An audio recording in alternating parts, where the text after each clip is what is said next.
बीडमध्ये प्रमुख कार्यकर्त्यांची बैठक पार पडली आणि या दरम्यान आपल्यासोबत बरेच नेते मंडळी आहेत, त्यांच्या आपण प्रतिक्रिया जाणून घेण्याचा प्रयत्न करू. आम्हा जिल्ह्याचं नियोजन कसं राहील? जिल्ह्याचं नियोजन तिन्ही पक्ष आहेत, शिवसेना, राष्ट्रवादी काँग्रेस आणि भारतीय जनता पार्टी. कार्यकर्त्यांची पोच भरपूर आहे. तळागाळात जाऊन काम करणारे लोक आमच्याबरोबर आहेत. आता धर्माधिकारी साहेबसारखे मोदी साहेब आहेत, सोनी आहेत, वेगवेगळ्या सोळंके साहेब आहेत, वेगवेगळ्या जाती धर्माचे प्रत्येक समाजाचा माणूस महायुतीत आहे. ही मराठा समाजाचा आहे. सगळे लोक हे मत नुसतं पुन्हा एका पक्षाला नाही, ते विकासाला मत आहे. कारण का जनतेला माहिती आहे की पंकजाताई उद्या केंद्रात मंत्री होणार आहे. त्या निमित्तानं भरपूर निधी जिल्ह्याला येईल आणि एक चांगली विकास. आता लोकांना विकास पाहिजे. किती दिवस ऊस तोडणार लोक, किती मागास, कुणी म्हणते बीड का मागास आहेत तुम्ही. हे पुसण्यासाठी पंकजाताईंना आम्ही मतदान करायचं ठरवलेलं आहे आणि आम्ही सगळे भारतीय जनता पक्षापेक्षा एक पाऊल पुढं जाऊन राष्ट्रवादी काँग्रेस काम करत आहे. परळीचं समीकरण कसं राहील? परळीमध्ये आता मागच्या वेळेस धनंजयजी मुंडे साहेब काही महायुतीमध्ये नव्हते, ते चित्र वेगळं होतं. पण ह्यावेळेस आपल्या बीड जिल्ह्याचे पालकमंत्री धनंजयजी मुंडे साहेब हे आता महायुतीचे मोठे घटक आहेत आणि पुढे जिल्ह्याची निवडणुकीची धुराच त्यांच्या अंगावरती आहे. त्यामुळे परळीमध्ये अभूतपूर्व यश पंकजाताईंना मिळणार आहे आणि सर्वच पक्षाच्या युतीमधील घटकातील सर्व पक्षांच्या कार्यकर्त्यांमध्ये अतिशय अभूतपूर्व असा उत्साह आहे. एवढा उत्साह आम्ही यापूर्वी कधीच बघितला नव्हता आणि प्रचंड बहुमत आम्ही परळी मतदारसंघातून ताईंना आम्ही जास्तीत जास्त लीड देण्याचा आमचा संकल्प असणार आहे. पाठीमागच्या याच कार्यकाळामध्ये मराठा ओबीसी संघर्ष पाहायला मिळाला आहे.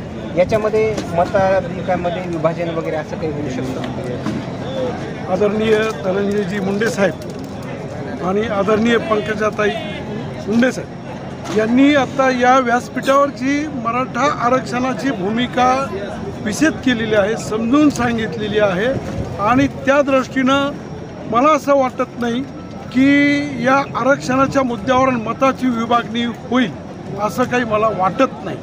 एकंदरीत मी ग्रामीण भागात जातो, फिरतो किंवा संपर्कात आहे, या दृष्टीनं तरी त्याचा काही परिणाम होणार नाही.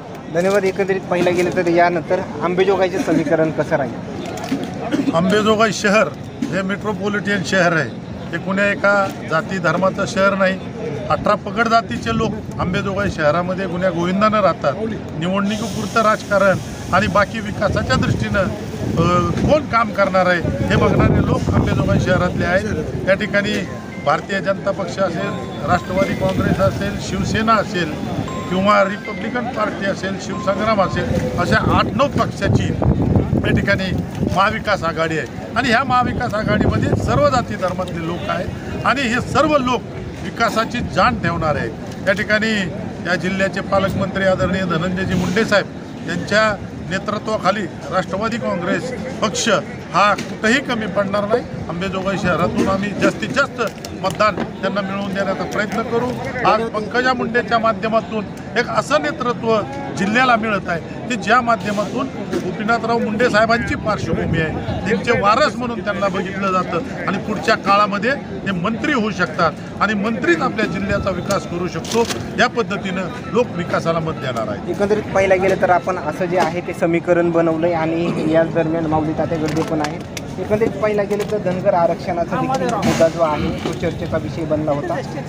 यावर काही असं समीकरण बदलू शकतात?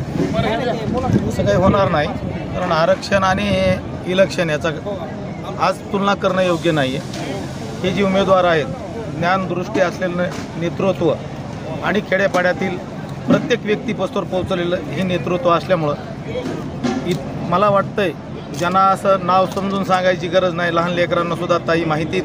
त्यामुळं आणि आमचे आदरणीय नेते आदरणीय धनंजय मुंडे साहेब हे आटुकाट म्हणजे इतक्या तळमळीनं मला परवा बोलणं झालं माझं की मला काही सांगायचं नाही, मला ताईसाहेब इतक्या मताने निवडून आल्या पाहिजेत असा त्यांचा संकल्प आहे. आणि आता महायुतीमध्ये राष्ट्रवादी भाजप असे कार्यकर्ते एकंदरीत याच ठिकाणी या बैठकीमध्ये पाहायला मिळालं. मात्र अंतर्गत मनमिलन जे आहे ते आता झालंय का या भाषणानंतर, या बैठकीनंतर?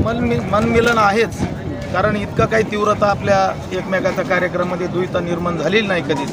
आणि आणतीन साहेब धनंजय मुंडे साहेब जी सांगतील ते कार्यकर्ते मनोमिलनच म्हणायचं. दोन्ही नेत्यांनी एकत्रित बसून जी आज बैठक घेतली याचा मला खूप आज आनंद झालेला आहे. एकंदरीत पाहिला गेलं तर या दरम्यान एक नगरसेवक नात्यानं भाजपचे काही नगरसेवक, राष्ट्रवादीचे, काँग्रेसचे काही नगरसेवक याच्यामध्ये काही मतभेद वगैरे असतात? नाही, आमचे मतभेद तर पहिलेही नव्हते आणि धनंजय मुंडे साहेबांच्या मार्गदर्शनाखाली काम करणारे आम्ही लोक आहोत. आम्ही सामाजिक सलोखा जपणारे लोक आहोत.